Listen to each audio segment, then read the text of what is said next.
పద్యం నేర్చుకుందామా?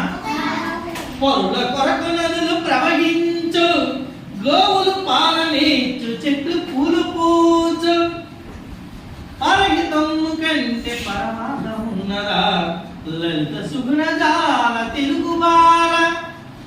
చూడండి, మీకు తెలిసిందే, పరుల కొరకు నదులు ప్రవహించు.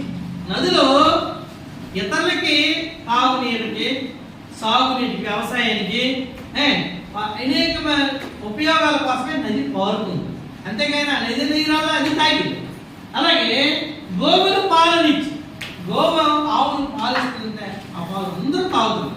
అలాగే చెట్లు పూలు పూచి, చెట్లన్నీ పూలు పూచి ఫలాలు ఇచ్చి మనం అందరం తిన్నాము. అలాగే పరహితము కంటే, ఇతరులకు మేలు చేయడం కంటే గొప్ప పని ఏమీ లేదు. సో మీరందరూ కూడా ఇతరులకు ఏం చేయాలా? సహాయం, మేలు చేయాలి. ఓకేనా?